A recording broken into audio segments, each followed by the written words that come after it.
Hello everyone. So welcome to Jaidev classes for JRF in political science. कैसे हैं आप सब friend? This is Meenakshi Singh और आज की क्लास में हम लोग डिस्कस करेंगे कुछ इंपॉर्टेंट एमसीक्यूज। तो चलिए स्टार्ट करते हैं आज की क्लास को। और हैप्पी जन्माष्टमी टू ऑल। आप सभी को जन्माष्टमी की ढेर सारी शुभकामनाएं। और चलिए स्टार्ट करते हैं। आप लोगों को मैंने होमवर्क के लिए क्वेश्चन दिया था। असर्शन कहता है कि consociational democracy is an incomplete theory of democracy. Reason कहता है कि as it blocks the way for genuine alternative in the context of. तो यहाँ पर अल्टरनेटिव, ठीक है, इन द कंटेक्स्ट ऑफ आपको बताना है। यहाँ पर हिंदी देख लीजिए। सामाजिक लोकतंत्र लोकतंत्र का अधूरा सिद्धांत है जैसा कि ये वास्तविक विकल्प के रास्ते में अवरुद्ध करता है। सो राइट आंसर यहाँ पर क्या होगा? Right answer is option number B, क्योंकि दोनों ही सही है। लेकिन आप देखोगे यहाँ पर कोई आपको रिलेशन नजर नहीं आएगा, है ना। Consociational democracy is an incomplete theory of democracy. यहाँ पर ये block the way of genuine alternative. तो both A R true, R is not correct explanation of A. Next question है हु सेड, क्वेश्चन है कि who said the constituent assembly was a one party body in essentially one party country. The assembly was Congress and Congress was India. किसने कहा था संविधान सभा अनिवार्य रूप से एक पार्टी, देश में एक पार्टी निकाय थी? सभा कांग्रेस थी और कांग्रेस भारत थी। Morris Jones, Paul R Brass, Granville Austin या रिचर्ड सिसोन। सो यहाँ पर राइट आंसर हो जाएगा आपका option number C, Granville Austin. किसने कहा था? ये ग्रैनविल ऑस्टिन ने कहा था। नेक्स्ट क्वेश्चन है आपका, यहाँ पर आप लोगों के बुक्स एंड ऑथर्स दिए हुए हैं, ठीक है, तो आप लोगों को देखने हैं। देखिए books and authors, the child and state in India, the Hindu nationalist movement in Indian politics, political economy of development in India, poverty amid plenty new India. तो ये आपको बताना है। Atul Kohli, Pranab Bardhan, Christopher Jaffrelot, Myron Weiner. Hindi में ये रहे क्वेश्चन, ये रहे आपकी बुक्स के नाम।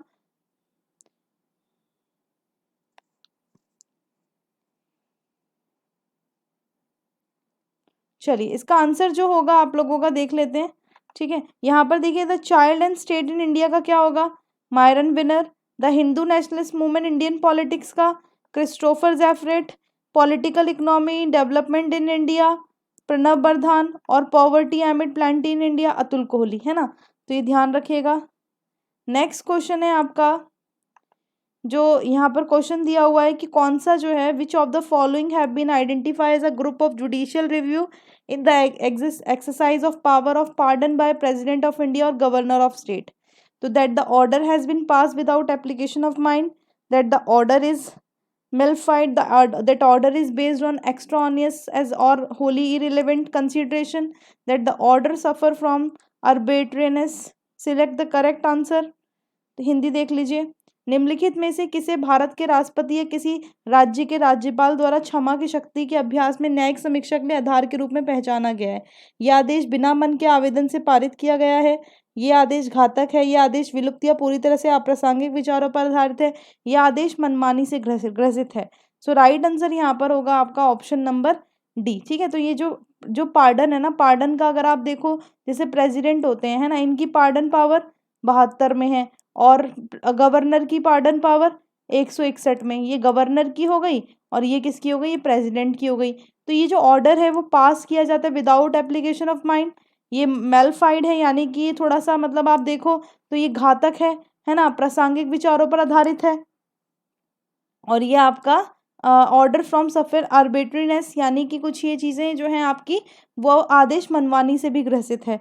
तो यहाँ पर right answer is A B C D, ठीक है। ए बी सी डी इसका राइट आंसर होगा। चलो ये देखो मैच करने हैं। पंचायती राज कमेटी दी हुई है, ईयर दिए हुए हैं। हनुमंथाई राव कमेटी है, जीवी के राव, अशोक मेहता और एल एम सिंघवी। देखिए राइट आंसर क्या होगा?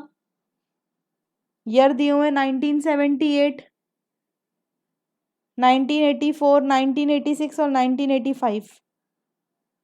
देखिए इसका राइट आंसर जो होगा आप लोगों का, देखो सबसे पहले जो हनुमंत राव है 1984 की हो जाएगी। जीवी के राव कब की होगी? 1985 की। अशोक मेहता 1978 और एल एम सिंघवी 1986, है ना। तो यहाँ पर second is a right answer. चलो ये क्वेश्चन देखो, यहाँ पर है असर्शन कहता है कि fundamental duties are not justiciable reason कहता है कि they are suppose in calculate in sense of patriotic and sensible citizenship. यहाँ पर आप हिंदी देख सकते हो, मौलिक कर्तव्य गैर न्याय संगत हैं। कारण कहता है कि वे देशभक्ति और समझदार नागरिक संहिता की भावना को विकसित करने वाले हैं। तो यहाँ पर राइट आंसर आपका ऑप्शन नंबर बी होगा। देखो इसमें कोई रिलेशन नहीं है। Fundamental duties just non justiciable होती हैं, यानी जो आपकी गैर न्याय संगत होती हैं, सही है। क्या ये सपोज टू, ये मतलब सेंस ऑफ पेट्रियाटिक और सेंसिबल सिटीजनशिप को करती हैं, ये भी ठीक है, लेकिन यहाँ पर राइट आंसर यहाँ पर बी हो जाएगा। ठीक है, इनमें कोई रिलेशन नहीं है इस वजह से। सो नेक्स्ट क्वेश्चन है आपका, असर्शन रीजन है, to be valid and part of the science of public administration hypothesis developed in the American cultural context should be tested in cross cultural setting. Reason कहता है comparative study has brought politics and public administration closer to each other, है ना। हिंदी देखो, हिंदी कहती है आपकी कि भाई जो मान्य, बेसिकली यहाँ पर अभिकथन और कारण है, ठीक है। मान्य और सार्वजनिक प्रशासन के एक विज्ञान का हिस्सा होने के लिए अमेरिकी सांस्कृतिक संदर्भ में विकसित परिकल्पना को क्रॉस सांस्कृतिक सेटिंग में परीक्षण किया जाना चाहिए। रीजन कहता है तुलनात्मक अध्ययन ने राजनीति और लोक प्रशासन को एक दूसरे के करीब ला दिया है। Right answer is option number B, क्योंकि देखो यहाँ पर क्या दिया हुआ है, to be valid the part of the science of public administration hypothesis जो डेवलप हुई अमेरिकन कल्चरल कंटेक्स्ट में, टेस्ट की जानी चाहिए क्रॉस कल्चरल सेटिंग में, ठीक है, ये ठीक है। कंपैरेटिव स्टडी ने पॉलिटिक्स और पब्लिक एडमिनिस्ट्रेशन को क्लोज कर दिया एक दूसरे के, ये भी ठीक है ना। तो ये ध्यान रखना। चलो नेक्स्ट है आपका, what is the name of committee in Britain that takes up voting demand and taxes revenue part. तो ये अप्रोप्रिएशन कमेटी थी क्या, ये committee of ways and means थी, कमेटी ऑफ सप्लाई थी, या एस्टिमेट कमेटी थी। ब्रिटेन में उस समिति का नाम क्या है जो मांगों और करों का मतदान करती है। तो राइट आंसर होगा आपका committees of ways and means. ठीक है, राइट आंसर आपका ऑप्शन नंबर बी हो जाएगा। नेक्स्ट क्वेश्चन है, बुक्स दे रखी हैं, ऑथर्स दे रखे हैं, तो ये बुक्स एंड ऑथर्स आप लोगों के लिए जल्दी से इसका बताना है कि किसका क्या क्या होगा। एडमिनिस्ट्रेटिव स्टेट किसका है, आर्ट ऑफ एडमिनिस्ट्रेशन किसका है, पब्लिक एडमिनिस्ट्रेशन किसका है, ऑर्गेनाइजेशन एंड मैनेजमेंट किसका है। ऑप्शंस यहाँ पर देखिए कोड दे रखे हैं, ध्यान से देखेंगे।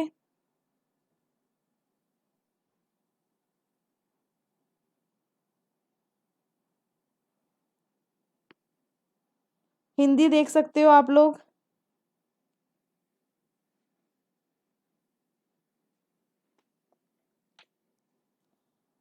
यहाँ पर राइट आंसर हो जाएगा आप लोगों का एडमिनिस्ट्रेटिव स्टेट का। अगर आप देखो तो क्या हो जाएगा, एडमिनिस्ट्रेटिव स्टेट का होगा ड्वाइट वॉल्डो।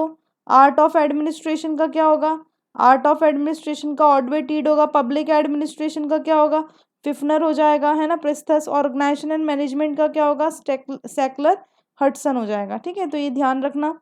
चलो नेक्स्ट क्वेश्चन है आपका, रूल ऑफ लैप्स इसेंशियल होता है for the effective financial control by the estimate committee, parliament, department of expenditure या पब्लिक अकाउंट कमेटी।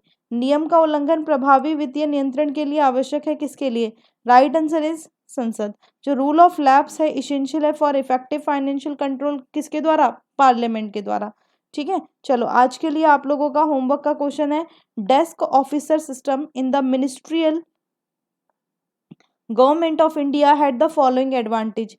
जो डेस्क ऑफिसर सिस्टम होता है ना मिनिस्ट्री ऑफ गवर्नमेंट में इंडिया के अंदर, तो उसके एडवांटेज क्या क्या है, स्पीडी डिस्पोजल ऑफ केसेस, मतलब जल्दी जल्दी काम होता है, डुअल रिकॉर्ड्स अवेलेबल होते हैं, एक्सपेंडिचर कम हो जाता है, क्वालिटेटिव इंप्रूवमेंट आती है। तो यहाँ पर आप लोगों का करेक्ट आंसर क्या होगा, आपको इसको कमेंट बॉक्स में करके बताना है। ठीक है, चलिए। सो डिटेल कोर्स चल रहा है पॉलिटिकल साइंस पर, आप सभी आ सकते हैं, क्रैश कोर्स चल रहा है। ठीक है, 45 डेज का 11 AM बैच कोर्स है, स्पेशल क्लासेस डेली होती हैं, बट आज आप लोगों की शाम को स्पेशल क्लास नहीं होगी। ठीक है, स्पेशल क्लासेस अब आपकी कब से होंगी, 1 सितंबर से होंगी। ठीक है, तो ये ध्यान रखना। अगर आप यूपीएससी परीक्षा की तैयारी कर रहे हैं तो अनअकैडमी 3 मंथ का कोर्स आपको ऑफर कर रहा है, आप लोग आ सकते हैं। 45 डेज का क्रैश कोर्स जिसको सर और मैं मिलकर आपको 1 to 10 यूनिट्स करा रहे हैं। ठीक है। और अगर आप मॉक टेस्ट करना चाहते हैं, ठीक है, बिल्कुल इसका लेवल काफ़ी अच्छा है, तो आप लोग इसके जो मॉक टेस्ट हैं वो कर सकते हैं आप लोग, ठीक है। जो संडे को होते हैं तो वो अनअकैडमी सब्सक्रिप्शन वालों के लिए होते हैं, और मंडे वेडनेसडे फ्राइडे फ्री वालों के लिए होते हैं 7 बजे। मेगा ऑफर चल रहा है, अगर आप 6 महीने का सब्सक्रिप्शन लेते हो तो आप लोगों को मिलता है 6 महीने, और 2 महीने के वाले के साथ साथ आपको 2 महीने का बिल्कुल फ्री मिलेगा, ठीक है। Buy 6 month subscription and get 2 month subscription free. तो ये वैलिड है 31 अगस्त तक।